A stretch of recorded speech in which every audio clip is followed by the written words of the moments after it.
Sound off for Chesterfield. Low in nicotine, highest in quality, best for you. Chesterfield brings you Dragnet.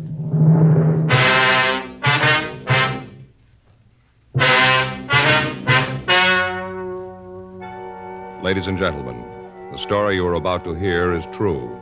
The names have been changed to protect the innocent.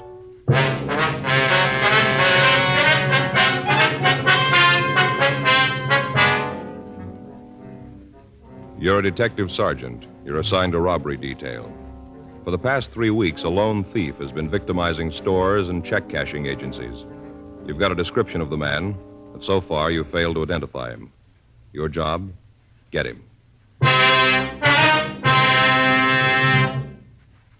Before you buy your next pack of cigarettes, think this over. A doctor has been examining a group of Chesterfield smokers with special attention to the nose, throat, and sinuses.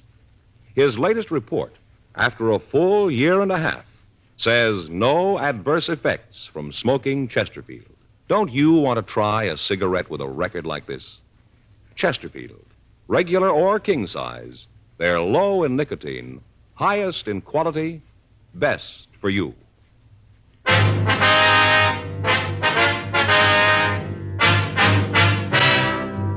Dragnet, the documented drama of an actual crime. For the next 30 minutes, in cooperation with the Los Angeles Police Department, you will travel step by step on the side of the law through an actual case transcribed from official police files.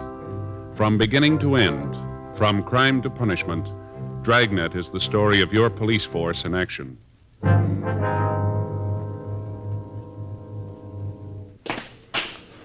It was Friday, June 10th. It was warm in Los Angeles. We were working the day watch out of robbery detail. My partner's Frank Smith. The boss is Chief of Detectives Thad Brown.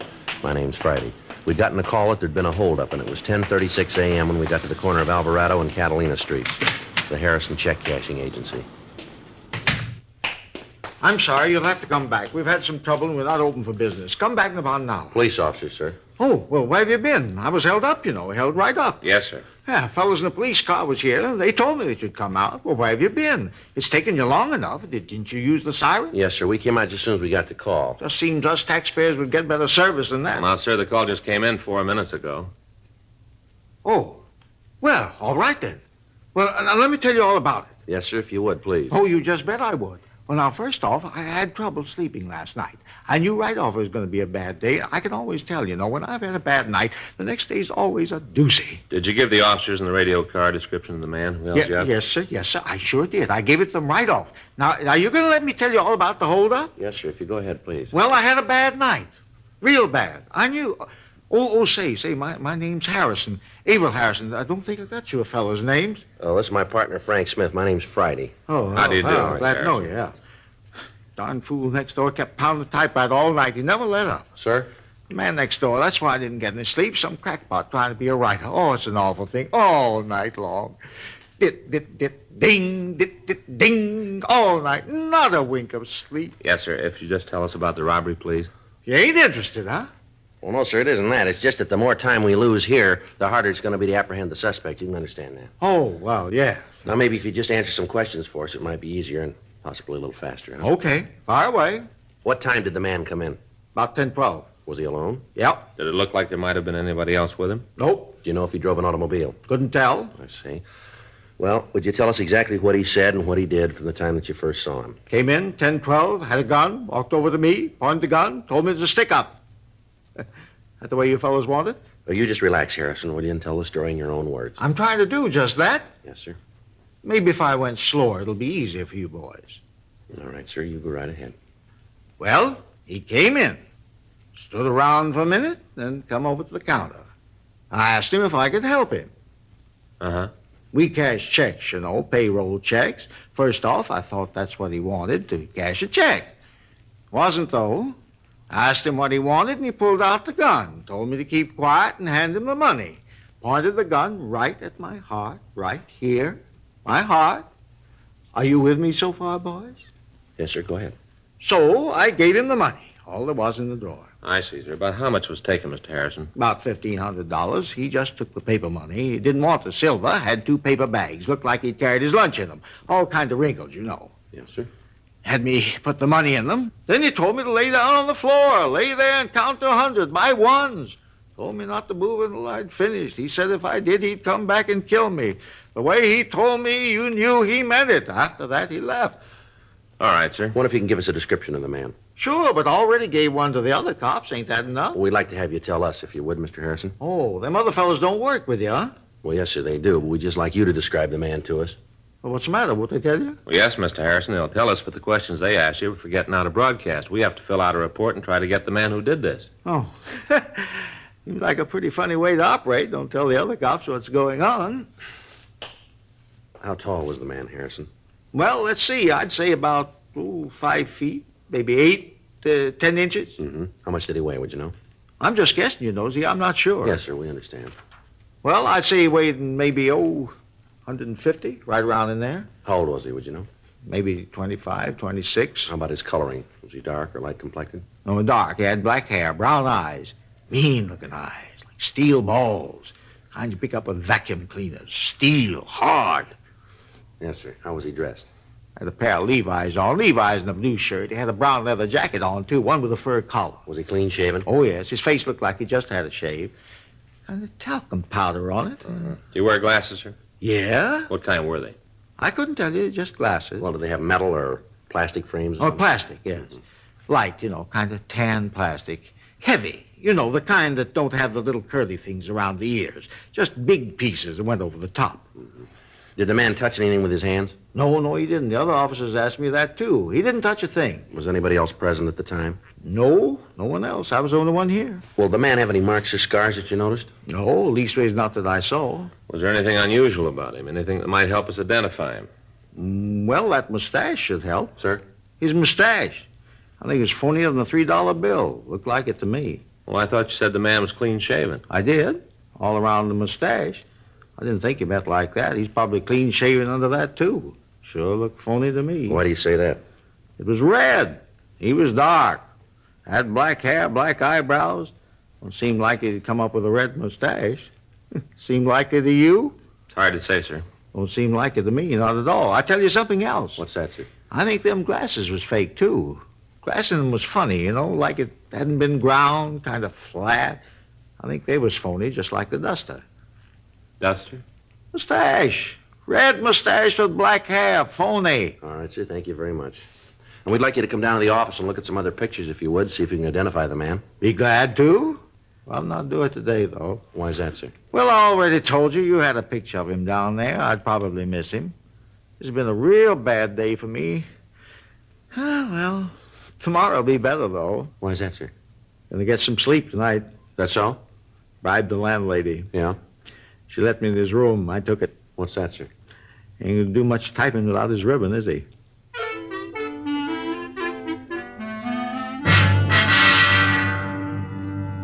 For the past 3 weeks, we'd heard the same story. A man had entered a check-cashing agency or a small neighborhood store and at gunpoint taken all of the currency.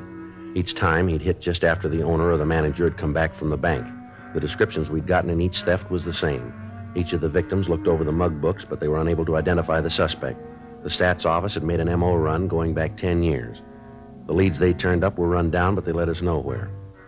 Communications to George Brereton up at CII in Sacramento had turned up no new information. We were right where we were after the first robbery. We had a suspect we couldn't identify, a suspect that we couldn't find. 10:45 a.m., the latest victim closed up his place of business and started to accompany us downtown. As we walked out of the store, a police car pulled up to the curb. In the back seat was a man of about 25 years of age. The officer told us that they'd caught the man running down an alley 3 blocks away. The man who matched the description of the thief identified himself as Rudy Martin.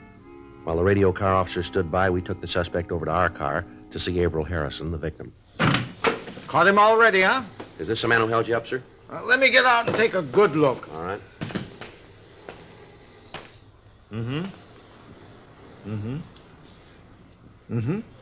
Tell him to turn sideways, north and south. All right, sir. No, I'll turn sideways. That's him. Are you sure? That's the man, even without his mustache and glasses, I can tell. He's lying. He don't know what he's saying. Don't you talk that way to me, young fella. And where's my money, huh? What'd you do with my money? I haven't got it. I never took any money from you or anybody else. You're crazy. I'll teach you to talk to me like Harrison, that. never mind. Now, if we need anything more, we'll be back to talk to you. You mean you ain't going to take me downtown now that you caught the fella? No, sir, we'll get in touch with you later. You make him tell you where he hid the money. $1,500, all in paper. You make him tell you. All right, sir, we'll do that. Thank you very much. Yeah. Well, I'll be right here. Anything you want me to do, just give a holler. I want to see this fella get what's coming to him. Yes, sir. Here's our card, and you can call us if you need to. Yeah, you do that. And make him tell you what he done with the money. Oh, you want to get him back, Martin? I'll check with the radio car, Joe. You want him to follow us to the office? Yeah, tell him we'll take Martin here to the robbery division. We'll check him later. Right. All right, Martin, put your hands up as high as you can. With handcuffs on? With them on. You ain't gonna find anything. All right, get them up. See, I told you. This is a bad thing that man did. I haven't done anything to him. I didn't take his money. Settle back, Martin. Back in the seat. You ever seen that man before? No, I haven't. Is he mad at you for any reason? I told you I never saw him before. Well, he says he knows you. He says you held him up a little while ago. He's crazy. Why'd he say something like that without a reason? I don't know. Your wallet back here? Yeah. All right, slide up a little. Any money in it? No, all I got some change, maybe 40, 50 cents.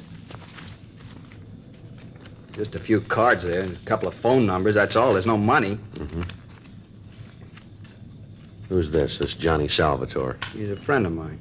Chris Turan. Another friend. They haven't done nothing. They're both nice guys. And look, you got no right to do this. You got no right to arrest We me. just want to talk to you. If you haven't done anything wrong, then you haven't got anything to worry about, have you? That sounds good, but what am I doing sitting here in his car with you? All right, now tell us the real story, huh? I have nothing to tell. I was over by Central Avenue when these two cops came by and picked me up. I wasn't doing anything. Officers say you were running down an alley. They say that you wouldn't stop when they told you to. Now, how about all I that? was scared. You can see how that had happened, can't you? What'd you do with the gun? Wasn't any The gun. victim says it was. I don't know what you're talking about. You registered for the draft, Martin? Yeah. Well, where's your draft card? Isn't it in the wallet? No, it isn't. Guess I must have lost it. You ever been arrested? Did you hear me, Martin? Hmm? How about it? Yeah, a couple of times. What for? Bag. Where? Here, back east. Where back east? KC. You sure that's all? Yeah. What were you doing in that alley this morning? I was on my way to see a guy. Who? A friend of mine. Okay, Joe. Yeah, I'll call in. We can get started. right. 1K80 to Control 1. 1K80 to Control 1. Control 1 to 1K80, go ahead. Prisoner in custody. Show us out to room 27A, City Hall.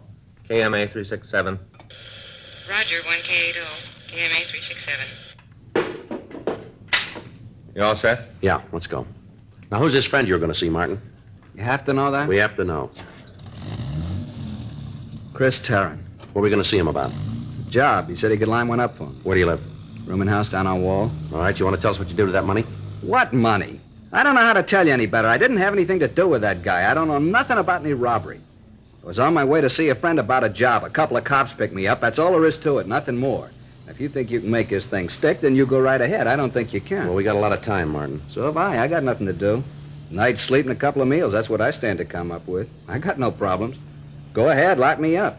You're going to have to let me go. I don't care what the old guy says. I didn't hold him up. Not him nor anybody else can say I The did. clothes you got on match the ones the holdup man wore. So what? A lot of people wear these kind of The clothes. victim identified you. The guy made a mistake. I told you that. All right, Martin, you called it. I hope you know what you're talking about. Hmm? The victim of the robbery identified you, and there's 5 more we think we can tie you into. We make you on the rest of them, you got real trouble here. Now, you'll save us and yourself a lot of time if you'll tell us the truth. You wouldn't know it if you saw it. Well, there's one way to find out, isn't there? Yeah? Try us.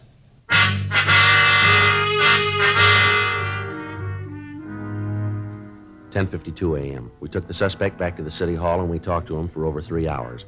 He refused to admit any knowledge of the holdups. We checked him through R&I and we came up with the arrest record that he told us about. In checking his record, we found that the suspect was wanted for draft evasion. In the meantime, the other victims of the holdup man had been brought down to the office. The suspect was placed in a show-up with several other persons. They all failed to identify Martin as the thief. In checking further with the last victim, Harrison, he stated that he'd probably made a wrong identification. We had a search of Martin's room made, but we were unable to come up with anything. The 2 friends he'd mentioned were checked out, but there was no record on either one of them. The suspect was turned over to the federal authorities for prosecution on the draft evasion charge. We were right back where we started 3 weeks before. The next morning, Saturday, June 11th, we started all over again. This time we went back into the files 15 years. Anybody who even vaguely matched the description was checked out. The M.O. of the thief was rechecked. The machines came up with an additional 17 possibles. Each of these were checked out. It took us 2 weeks, and at the end of that time, we were back where we started again. We had nothing but a description that apparently didn't match anybody in our files, and an M.O. that didn't fit any known criminal. During the time that we'd been checking out leads, the bandit was inactive. Additional cars from Metro Division had been assigned to the detail, and rolling stakeouts were maintained around check-cashing agencies throughout the city. The holdup man had apparently dropped from sight. Saturday, June 25th. I checked into the office. Robbery, Smith. Yeah. Oh, yeah, Ben. Huh? Oh, just a minute. Little John. You see him, Joe? No, I don't think he's here. Little John? No, he's not here. No, Ben, he isn't here. All right, wait a minute. I'll check the book. Yeah, here. No, I left about an hour ago. Yeah, I'll be back. Want him to call you? Okay, wait a minute. Here's a pencil. Oh. Uh-huh. 0281? Right, yeah. Okay, Ben. I got something here. Teletype from San Diego from Hewen and Davis. Yeah, what is it? I'll read it to you. R.E. your APB, dated June 10th, R.E. robbery. Robbery occurred this city last night. M.O. and description matches your suspect. We have identification as Jerry Lane, San Diego number 146382. Are sending mug shots. Huh, looks like a break. Well, it might have been. You didn't let me finish. Yeah? He got away. 12:15 p.m. A special delivery letter arrived from San Diego with the mug shots of Jerry Lane. There was also a note from Sergeant Carl Davis. He explained that the suspect had held up a small liquor store in the city and had badly beaten the owner. A witness was shown the mug books and was able to pick out the bandit. He was identified as a Jerry Lane. He had only one arrest record, and that was for a misdemeanor offense in San Diego County. We checked the name through our identification bureau, but there was no record on him in our files. The mug shots from San Diego had been taken over 4 years previously, but the victims of the robberies in Los Angeles had no trouble identifying it, even without the glasses and the mustache. Additional broadcasts were gotten out carrying the name, and radiograms were sent to Washington and to Sacramento requesting any available information. Another week passed while the search went on. During that time, the holdup man hit once more, this time in National City, just south of San Diego. From the reports we got, the M.O. matched the one previously used. The suspect made good his escape. Tuesday morning, 11:30 a.m., Frank and I had been out running down a lead. We just got back to the office. Well, there's another one that didn't go anyplace. Yeah? You know, Joe, if somebody could figure out a way to filter out the bad leads, it'd sure save a lot of legwork, wouldn't it? Yeah, I guess I get it. Robbery Friday. Yeah, all right. It's Hewen. Yeah? Hi, Pappy. Yeah. When was that? Yeah, anything on him? Mm-hmm. Yeah, well, you're probably right. Well, I guess the only thing we can do is put out another broadcast. Yeah. No, nothing up here. What'd you say? Right, yeah. Well, if anything else turns up, let us know, will you? Right. Oh, wait a minute. Say hello to Carl. All right, Pappy. Yeah, we'll be talking to you. Right. Thanks. Bye. What's he got? Well, it's our suspect, Jerry Lane. Yeah? He's going to have to stand for more than a 211 charge now. What do you mean? Latest victim just died.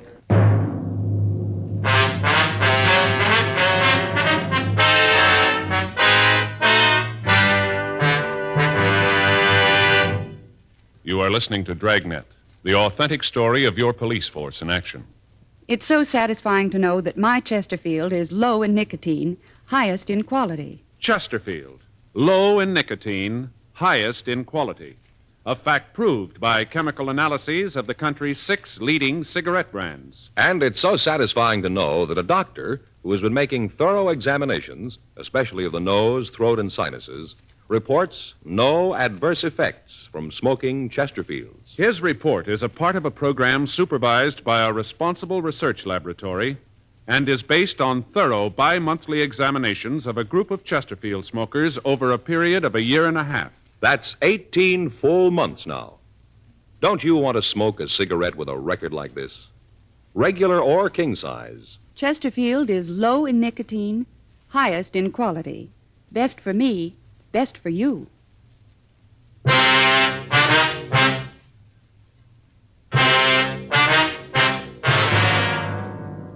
From the information we got on the phone, it looked like Jerry Lane would be headed for Los Angeles.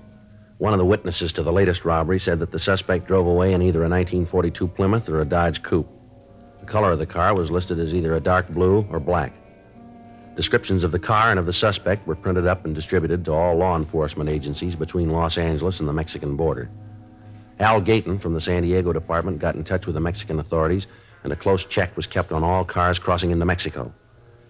According to our information, Jerry Lane had robbed at least 8 places and stolen a little under $9,000 in a period of 6 weeks. While we continued our investigation, the San Diego authorities followed up the leads they had. In the course of checking out the friends and associates listed on Lane's arrest record, they came up with the information that he had at one time been employed as a musician in a downtown nightclub. They interviewed the employees of the place, but they were not able to get a definite lead on the suspect. With the mugshot that they'd sent us, and knowing that he was a professional musician, we checked with the local office of the Musicians Union. They told us that he was not in good standing, and they were unable to give us the address of the suspect, but they did give us the name and address of a bar where he'd worked several years before. At 8:30 p.m. that night, Frank and I talked to one of the waitresses in the place. No, they cut out the band a year or so ago. Not enough business to keep it going. Uh-huh. Did you work here when they did have a band? Sure, I've been here since they remodeled the place. Been 4 years anyway. Hey, you fellas like a drink? Be on the house. No, thank you No, very much. ma'am, sir. thanks. You know a man named Jerry Lane? What does he do? Well, he's a musician. We understand he plays clarinet. Lane. Yeah, it seems to me I do remember him. Not too tall, kind of nice looking if you went for the type. Yeah, I remember him. You know where we can get in touch with him? No, I haven't got the slightest idea. Got to be a pretty big lush. Had to let him go. Union told him lay off the booze, but he didn't pay no attention. Always showing up late. A real lush. Possible the owner might know where he is? It isn't likely. I'm married to the owner. I know most of the stuff that goes on around here. I see. Can you give us any idea where we might be able to get a lead on him? Some of his friends? Maybe another musician? No. Hey, wait a minute. Ma'am? I might know someone. Let me make a phone call. Well, if you give us the phone number, we can put in the call. No, I'd rather not do that. You see, this girl used to see a lot of Jerry. Maybe she don't want to get mixed up in a thing like this. I'll call her and find out. If she knows, she'll tell me. If she doesn't, there's no harm done. Okay. Got a dime? Just a minute. Here's 2 nickels. Thanks. I'd rather you leave the door open, if you will. All right.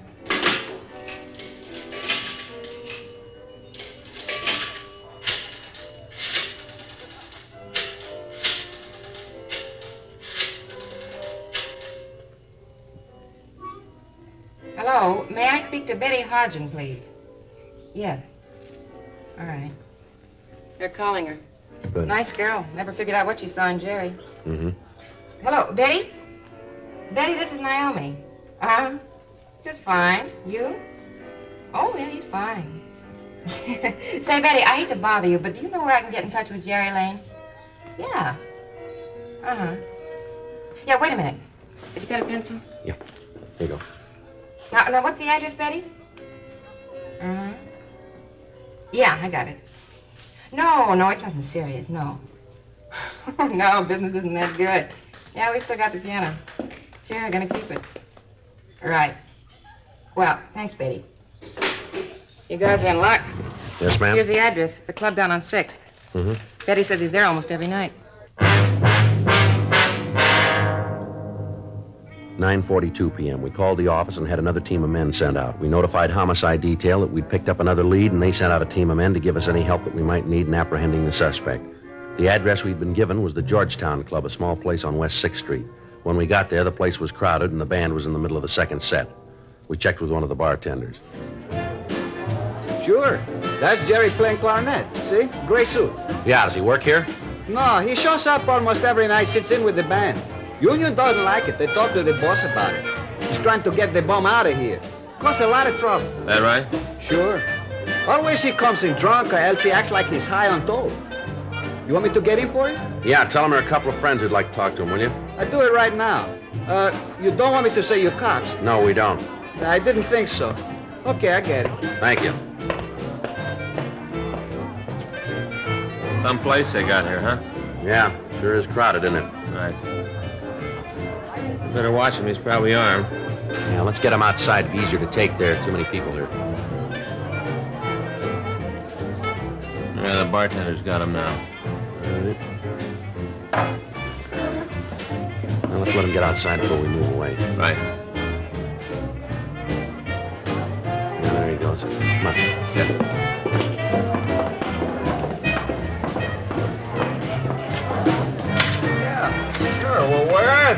had a couple of friends. Where are they? They said they would be here. Now, wait a minute. Here they are. Oh. I know you. Where did I know you fellas from? You Jerry Lane? Yeah, what do you want to see me about? I gotta get back in there. If you fellas don't need me no more, I'll get back to work, huh? No. Yeah, thanks a lot. Go No ahead. problem. All right, now what's this all about? I don't know you guys. Police officers, you're under arrest. What for? Frank? Yeah. Stand still. What are you trying to do? You got nothing on me. Stand still. You stay away from me, cop. Now leave me alone. All right, hold it up, mister. All right, now come on your feet. Get up. Now stand still. Knees clean, Joe. Now put your hands behind you. I didn't do anything. You got no reason to shove me around. Cut my mouth. It's bleeding. Yeah, well, that makes two of us, mister. What are you after me for? What have I done? I have too much to drink? Is that it? I wasn't bothering anybody in there. That's a nice try, Lane, but it won't work. We got a half a dozen positive identifications on you for robbery. I didn't hurt You anybody. killed a man. Yeah. The last one, I heard he died. Is it true? Did he die? That's right. I didn't know what I was doing, you know.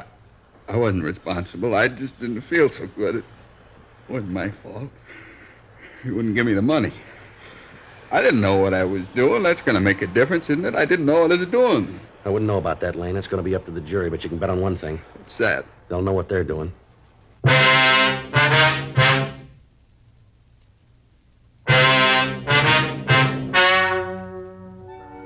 The story you have just heard is true.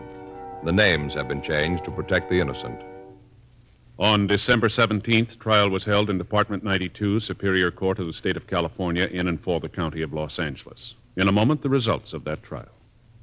And now, here is our star, Jack Webb. Thank you, George Fenneman. Friends, the big Labor Day weekend is coming up, so make sure you have plenty of Chesterfields. Get a couple of cartons when you do your weekend shopping. Now, I can tell you why you should be smoking Chesterfields in just 10 words. Chesterfield, low in nicotine, highest in quality, best for you.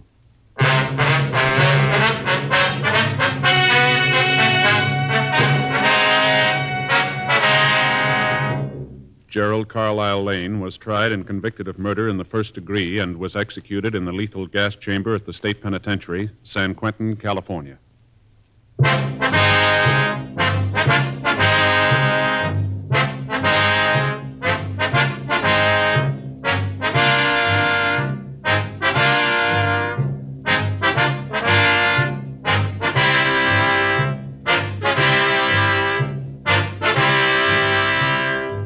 You have just heard Dragnet, a series of authentic cases from official files. Technical advice comes from the Office of Chief of Police W.H. Parker, Los Angeles Police Department. Technical advisors, Captain Jack Donahoe, Sergeant Marty Wynn, Sergeant Vance Brazier. Heard tonight were Ben Alexander, Vic Rodman, Lillian Baeff, Harry Bartell. Script by John Robinson. Music by Walter Schumann. Hal Gibney speaking. Watch an entirely new Dragnet case history each week on your local NBC television station. Please check your newspaper for the day and time. Chesterfield has brought you Dragnet, transcribed from Los Angeles. Have you tried new cork-tipped Fatima? It's the smooth smoke. Here's why. New Fatima tips of perfect cork, king size for longer filtering, and Fatima quality for a much better flavor and aroma. Remember, Fatima has the tip for your lips. Try new Fatima. See how smooth it is. Fatima is made by the makers of Chesterfield, Liggett & Myers, one of tobacco's most respected names.